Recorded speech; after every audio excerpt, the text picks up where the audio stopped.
humble facade, the chandelier light glinted off the polished silverware as Ethan meticulously arranged each place setting. 6 years at Lumiere, and he still found himself mesmerized by how the crystal glasses caught the amber glow from above. The upscale French restaurant was a far cry from his childhood in rural Pennsylvania, but the tips were generous, and every dollar brought him closer to his dream. Table 7 needs the 82 Bordeaux, called Dominic, the head sommelier. His voice cutting through the gentle piano music that filled the dining area. Ethan nodded, hurrying to retrieve the wine. At 32, he'd become something of a fixture at Lumiere. The regular patrons appreciated his unpretentious warmth and encyclopedic knowledge of the menu, a result of countless late nights studying Chef Pascal's techniques from the kitchen doorway. "The Martian parties here," murmured Claudia, the hostess, as she glided past. "And they've brought Olivia Blackwell with them." A collective tension rippled through the staff. Olivia Blackwell's reputation preceded her daughter of tech magnate Richard Blackwell, notorious for her scathing social media reviews and habit of getting service workers fired on a whim. Her perfectly sculpted features regularly graced society, pages usually draped in whatever designer had most recently courted her favor. "She's requested your section," Claudia added with a sympathetic grimace. Ethan's stomach tightened. He needed this job. The small notebook in his pocket contained 3 years of carefully recorded savings, almost enough for a down payment on the vacant corner property in the Arts District.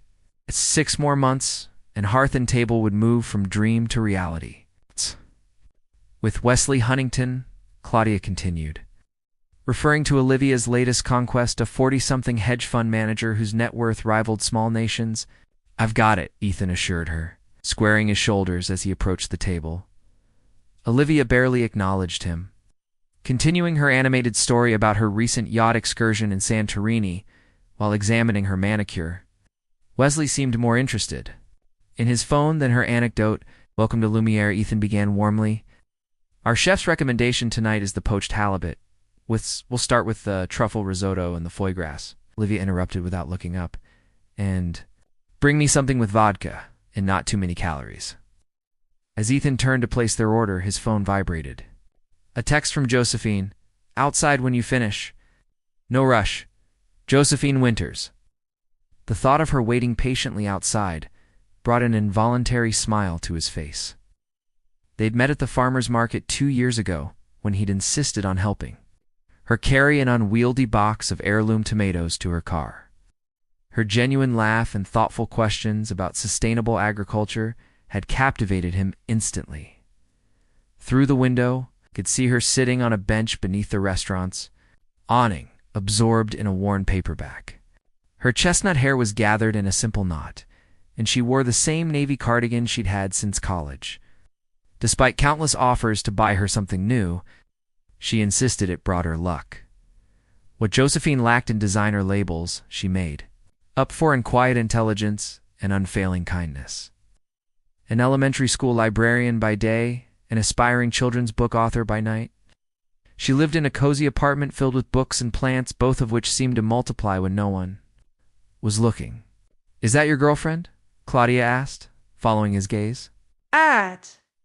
"Yeah," Ethan replied, unable to suppress his pride. "She's finishing her second children's book about a hedgehog librarian." "She looks sweet," Claudia observed. "Wholesome."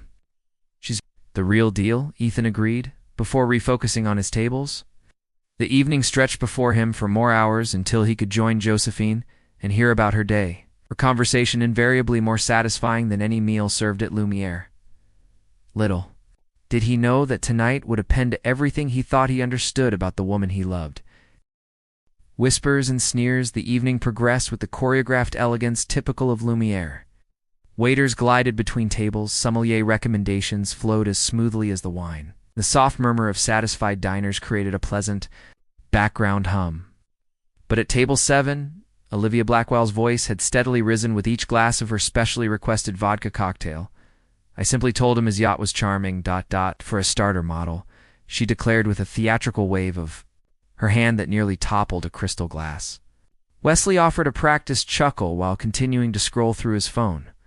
"I mean, if you're going to join the Monaco circuit, at least come prepared."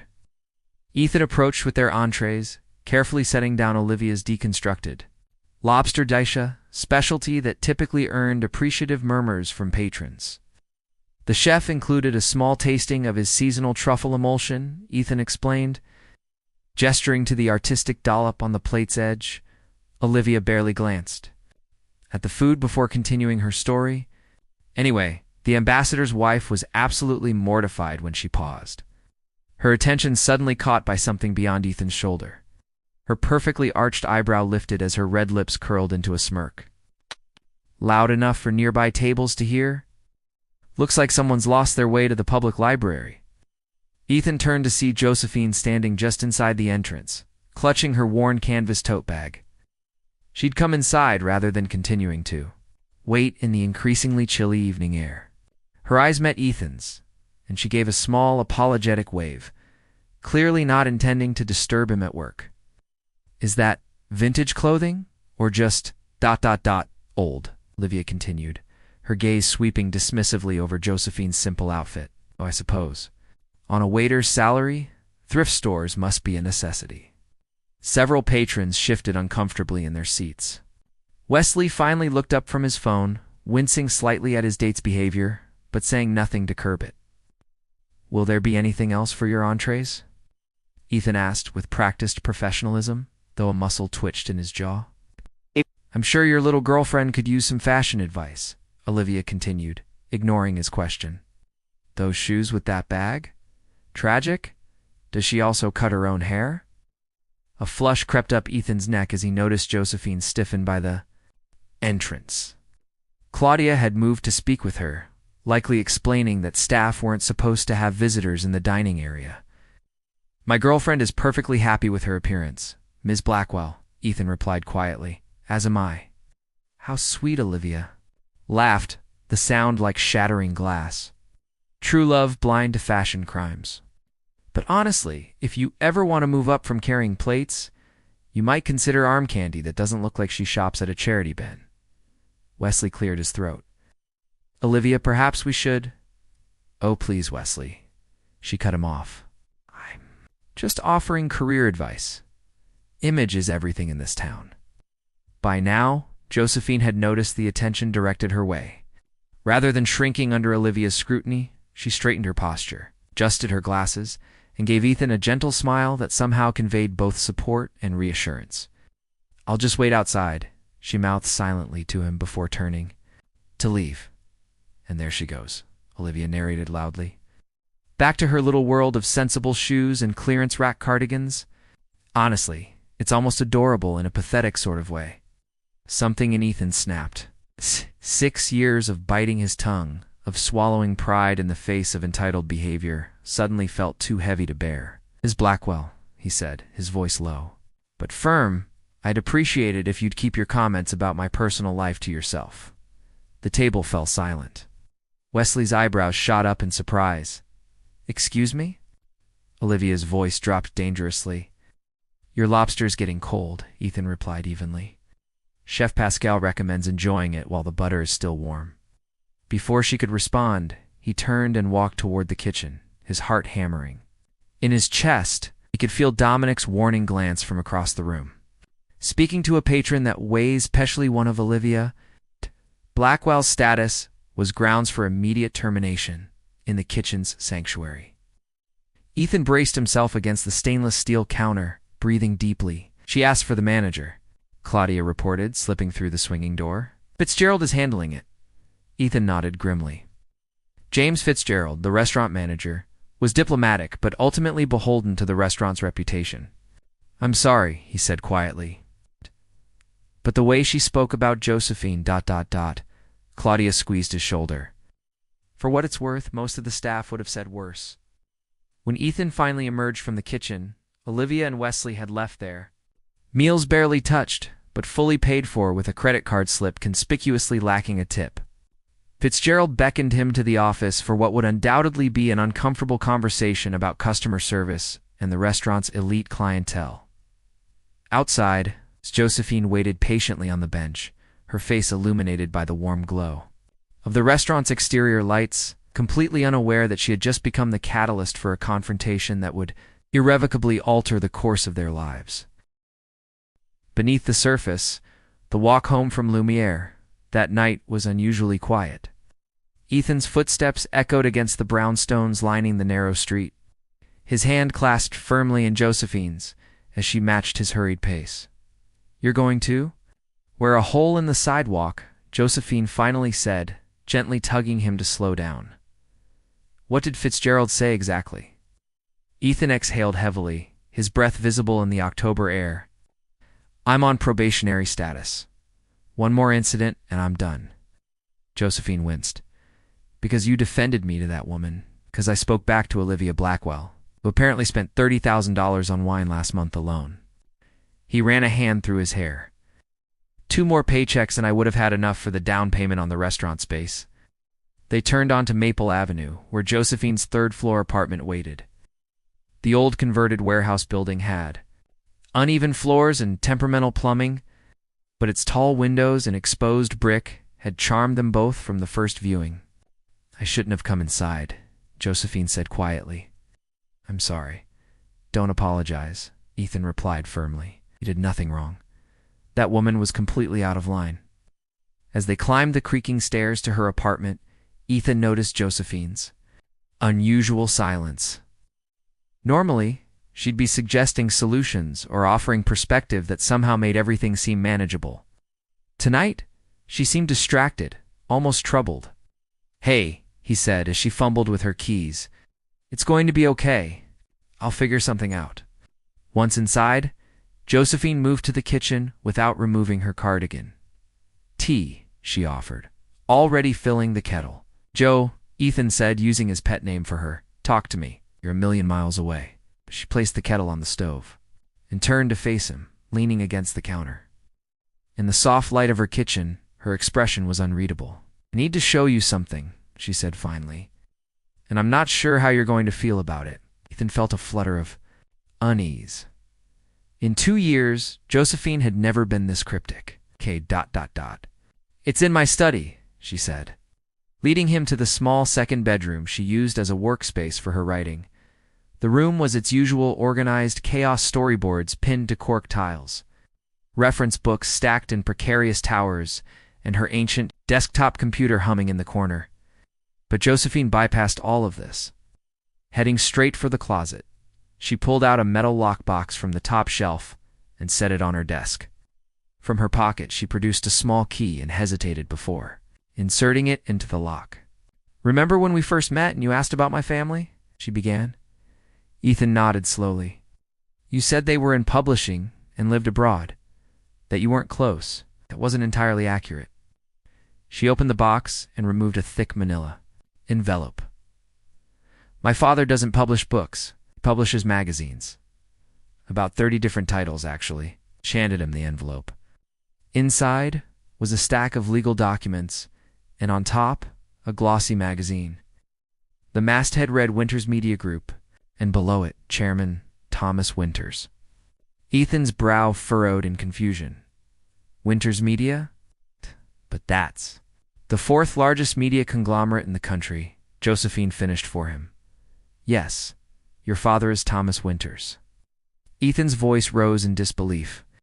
Thomas Winters was a household name, media mogul, whose empire spanned everything from fashion magazines to news outlets to streaming services. "And my mother is Regina Winters, former editor-in-chief of Style Quarterly," she added quietly. Ethan sank into her desk chair, trying to process this revelation. "But you live here. Not a 15-year-old Honda. You're a school librarian." "Choice," Josephine emphasized. "I wanted a normal life, Ethan.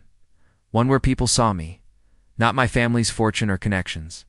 She sat on the edge of her desk, hands clasped tightly in her lap. "After college, I was supposed to take over the children's publishing division. Everything was arranged: corner office, executive title, team of assistants, but it felt ... hollow." "So, you walked away?" Ethan was still struggling to reconcile the Josephine he knew with this new information. "I took enough to secure my apartment and living expenses, then told my parents I needed to find my own path." She smiled ruefully. They were ... less than thrilled. But your apartment, your car, your clothes, dot dot. What? Ethan gestured vaguely, trying to make sense of it all. Are exactly what I want, Josephine replied firmly. I live within my librarian's salary. The trust fund sits untouched except for emergencies. She paused. And investments. Investments. Josephine bit her lip. I may have made a few careful placements of capital over the years. Small businesses I believed in. Dawning realization.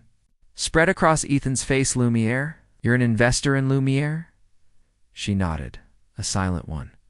10% ownership, enough to have a seat at the table, but not enough to draw attention.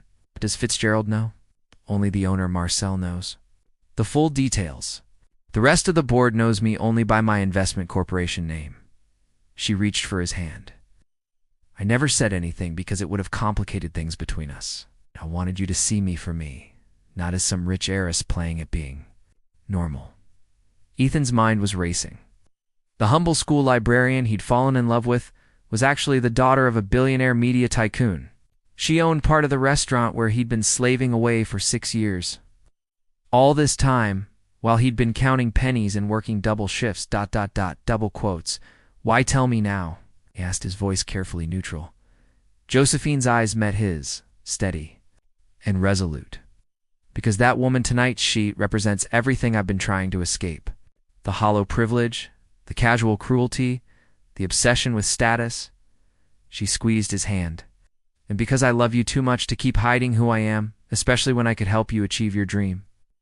The implications hung in the air between them. With Josephine's resources, hearth and table could become a reality tomorrow. No more saving, no more double shifts, no more biting his tongue when customers like Olivia Blackwell mistreated him. But something else nagged at him, a sense of having been deceived, however well-intentioned the deception might have been. I need some time to process this, Ethan said finally, standing up. Josephine nodded. Her expression a mixture of understanding and apprehension. Of course. As he headed for the door, she called after him softly. Ethan, there's one more thing. You should know. He turned, eyebrows raised in question. The Waiter'S Foundation is hosting its annual gala at Lumiere tomorrow night. Her smile was tinged with irony. I have a feeling Olivia Blackwell will be there. Gilded Revelations, the transformation of Lumiere for the Waiter'S Foundation annual gala, was nothing short of magical. Crystal chandeliers had been supplemented with thousands of twinkling fairy lights. Ice sculptures depicting open books, the Foundation's symbol for literacy and education, adorned every corner. A string quartet played softly near the entrance. Where a red carpet stretched from the curb to the restaurant's double doors, Ethan arrived for his shift. 3 hours early, at Fitzgerald's insistence. All hands on deck, the manager had declared. The Waiter'S family spares no expense, and neither will we. The irony wasn't lost on Ethan as he meticulously polished already gleaming silverware. 24 hours ago, he'd discovered his girlfriend was a Waiter'S. The revelation had kept him awake most of the night, his thoughts oscillating between disbelief, hurt, and understanding. They're expecting 400 guests, Dominic informed the staff during their pre-event briefing. The crème de la crème of society, politics, and entertainment. Many of them are regular patrons, so they'll recognize you. Be impeccable. Fitzgerald stepped forward, adjusting his bow tie nervously.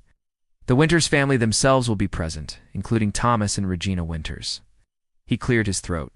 I'm told their daughter may make an appearance as well, though she rarely attends these functions. Ethan kept his expression carefully neutral, focusing on straightening his already perfect tie. One last thing, Fitzgerald added. The guest list includes Olivia Blackwell. His gaze landed meaningfully on Ethan. I trust there will be no ... incidents. Understood, Ethan replied stiffly. By 7 o'clock. Limousines and luxury cars formed a gleaming procession outside Lumiere. Photographers jostled for position behind velvet ropes, their flashes illuminating the arrivals of celebrities and business magnates alike. From his position near the bar, Ethan watched as the guests streamed in, women draped in couture gowns, men in bespoke tuxedos, all adorned with jewelry that could fund his restaurant dreams several times over. Can you believe this crowd? Whispered Claudia, momentarily pausing beside him with a tray of champagne flutes.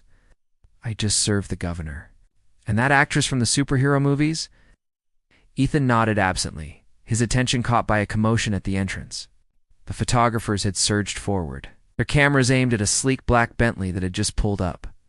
Thomas and Regina Winters emerged first, he distinguished with silver temples and an authoritative bearing, she elegant in midnight blue.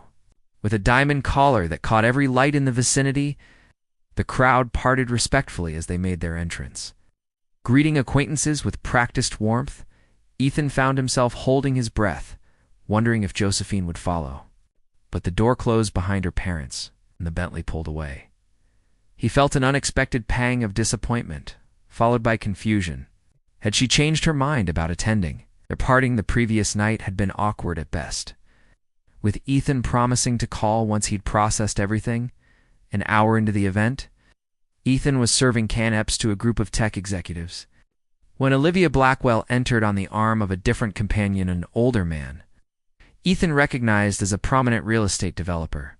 She wore a revealing crimson gown. Her hair swept up to showcase a spectacular ruby necklace. Her gaze swept the room imperiously before landing on Ethan.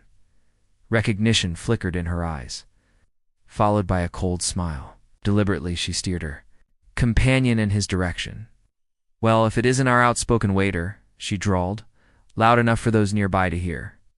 "Still serving rather than being served, I see." The real estate developer looked embarrassed but said nothing. "Good evening, Ms. Blackwell," Ethan replied professionally. "May I offer you an hors d'oeuvre?" "I think not," she sniffed. "I prefer my food without a side of attitude. Though I am curious, did your little librarian girlfriend stay home with her books tonight? Probably for the best.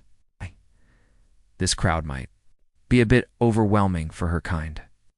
Before Ethan could respond, a collective murmur spread through the gathering. Heads turned toward the entrance, where a latecomer had arrived. The woman who stood in the doorway was almost unrecognizable. From the Josephine Ethan knew, her chestnut hair was styled in elegant waves, her face subtly enhanced with professional makeup. She wore a floor-length gown of deep emerald that shimmered with every movement. Its sophisticated cut revealing nothing, yet suggesting everything. But it was more than the external transformation that commanded attention. She carried herself with a quiet confidence that drew every eye in the room, a natural authority that needed no announcement. Thomas Winters was the first to approach her, his face breaking into a genuine smile that softened his imposing features. They embraced warmly before he escorted her into the crowd, Regina joining them with a proud expression. Conversations hushed as the trio made their way through the gathering. Thomas stopped occasionally to introduce his daughter to guests, many of whom appeared surprised but delighted by her presence. Ethan remained frozen in place, the tray of canapés forgotten in his hands. This Josephine, poised, commanding, clearly at home in this world of wealth and privilege, seemed almost a stranger. "Who is that with Thomas Winters?" Olivia asked her companion, clearly annoyed at the shift in attention away from her entrance. "Why? Believe that's his daughter, Josephine," the developer replied. "She rarely appears at these events. Quite the intellectual. From what I hear, graduated summa cum laude from Columbia before disappearing from the social scene." Olivia's eyes narrowed as she studied the woman now standing between the most powerful couple in media. "She looks familiar somehow, ... The Winters family continued their circuit of the room, greeting donors and accepting compliments on the foundation's work. They were approaching Ethan's position when Josephine's eyes met his across the crowd. For a moment, the sophisticated heiress facade slipped, and he glimpsed his Josephine, a woman who read children's stories with different voices for each character, and kept a jar of emergency cookies in her desk at the library. She whispered something to her father, who nodded and released her arm. With graceful determination, she made her way directly to where Ethan stood, still painfully aware of Olivia Blackwell hovering nearby. "Good evening," Josephine said, her voice carrying just enough to be heard by those around them. "I believe you have something I've been waiting for." Confused, Ethan glanced down at his tray. Josephine's lips curved in a subtle smile. "Not the canapés, Ethan. Your answer." Realization dawned in Olivia's eyes. "Wait, you're the librarian? The one in the thrift store clothes?" I prefer vintage. Actually, Josephine replied without looking at her. Much like your fashion sense, Ms. Blackwell, recycled and unoriginal. A few nearby guests failed to suppress their laughter. Olivia's face flushed to match her gown. You knew who I was at the restaurant? She sputtered. You let me make those comments while knowing that my family could buy and sell your reputation. 10 times over? Josephine finished pleasantly. Yes, fascinating choice on your part. She turned back to Ethan, her expression softening. Now, about that answer. The entire room seemed to hold its breath, witnessing a drama more compelling than any charity gala had offered before. True value, the string quartet's melodies faded into the background as Ethan carefully set his tray on a nearby table. The weight of hundreds of curious gazes pressed upon them, but in that moment, only Josephine existed in his world. My answer, he repeated softly, taking a half-step closer to her. The scent of her perfume, jasmine and vanilla, the same modest fragrance she always wore, grounded him. Beneath the elegant facade stood the woman who'd spent hours helping him refine his business plan, who'd fallen asleep against his shoulder during movie nights, who'd believed in him when his own family had dismissed his culinary ambitions. I've been thinking about something you once told me, Ethan continued, his voice steady despite the prominent audience, about how the characters in your children's books always discover that what they've been searching for was within them all along. A genuine smile spread across Josephine's face, reaching her eyes in a way that transformed her from polished socialite back to the woman he loved. You've spent years hiding your background because you wanted to be valued for yourself, he said. I understand that now. I've spent years believing I needed to achieve success on my own to be worthy of someone like you, even before I knew who you really were. From the corner of his eye, Ethan could see Thomas and Regina Winters watching intently, the father's arm protectively around his wife's waist. Nearby, Olivia Blackwell's expression had soured from shock to bitter contempt. So my answer is this, Ethan concluded. I love you for exactly who you are, the woman who wears the same cardigan until it has holes, who cries at coffee commercials, who reads to children with more enthusiasm than most people bring to anything in their lives. Whether that woman lives in a walk-up apartment or a penthouse doesn't change who she is at heart. A single tear traced down Josephine's cheek, narrowly missing her perfect makeup. In the restaurant, she asked, her voice barely above a whisper. Would you let me help? Before Ethan could respond, Thomas Winters approached, his commanding presence causing a subtle shift in the atmosphere. Young man, he addressed Ethan directly. I understand you have quite the culinary vision. Ethan straightened instinctively. Yes, sir. A neighborhood restaurant focused on sustainable, locally sourced ingredients, accessible price points without sacrificing quality. Thomas nodded approvingly. Josephine mentioned your concept. She rarely champions business ventures, her mother's practical influence, I suspect. He glanced affectionately at his wife. But when she does, they tend to be exceptional. Regina Winters joined them, her critical gaze softened by curiosity. Our daughter tells us you've been saving for years to open this establishment on your own. That's right, Ethan confirmed. I'm about 87% of the way to my down payment goal. Admirable, Thomas commented. In an age where young people expect immediate results, your patience speaks volumes. An uncomfortable silence fell as the four of them stood in their own bubble amidst the gala's glittering backdrop. Finally, Josephine broke the tension. Father, Mother, Ethan, and I have some details to discuss privately. Would you excuse us? With gracious nods, her parents withdrew. Thomas smoothly redirecting attention by announcing the evening's fundraising total to enthusiastic applause. Josephine led Ethan toward the restaurant's terrace, now transformed with twinkling lights and heat lamps to ward off the autumn chill. Away from prying eyes and straining ears, she turned to face him. You never answered my question, she said. Do you accept my help with hearth and table? Ethan gazed out at the city skyline before meeting her eyes. On one condition, name it. We do it as partners, true partners. Not a silent investor and a front man, but two people building something together. He took her hands in his. It's your business acumen and my culinary vision. Equal stakes, equal say. Relief washed over Josephine's features. It's exactly what I wanted to hear. And one more thing, Ethan added. No shortcuts. We use what I've saved as the foundation. Anything you contribute needs to be matched with sweat equity late nights planning. Early mornings at farmers markets, weekend tastings. Josephine laughed. The sound as refreshing as it was genuine. You do realize I've been doing that with you for the past year already? Who do you think taste tested 15 versions of your signature sourdough? Fair point, Ethan conceded with a smile. Partners then? Partners, she agreed, sealing the deal with a kiss that promised far more than just a business arrangement. 6 months later, the corner property in the Arts District hummed with activity as workers installed the hand-painted sign above the entrance, hearth and table in warm copper letters, established by E. Reynolds and J. Winters in smaller script below.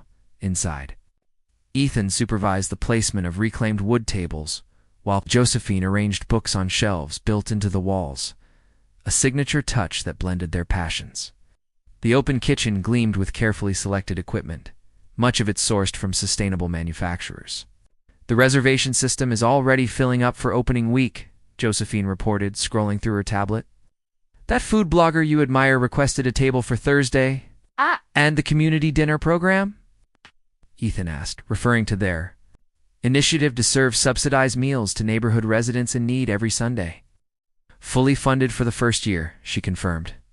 Though my father is still confused by why we insisted on raising the money through small community investors rather than taking his offer. Ethan smiled, understanding how difficult it had been for Thomas Winters to accept their determination to build the restaurant largely on their own terms.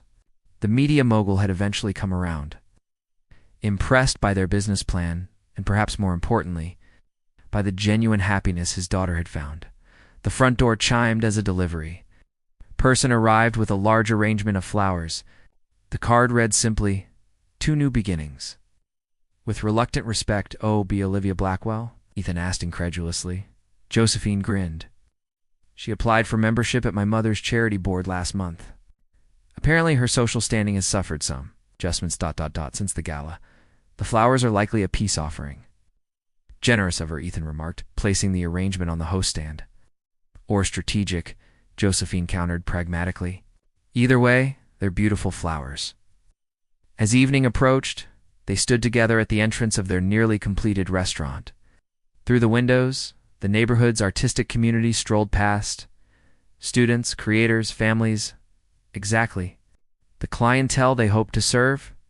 I keep thinking about what that awful woman said at Lumiere, Josephine mused. How about how I look like I shopped at thrift stores? You do shop at thrift stores, Ethan pointed out with a gentle nudge. By choice, even now. True, but her mistake wasn't in identifying my shopping habits. It was in thinking that where someone shops determines their worth. She leaned her head against his shoulder. Just like your mistake was thinking you needed to achieve some arbitrary financial milestone to be worthy of partnership. Ethan wrapped his arm around her. We're both works in progress. At the best stories? Always are, she agreed, quoting a line from her recently published children's book, The Story of a Hedgehog.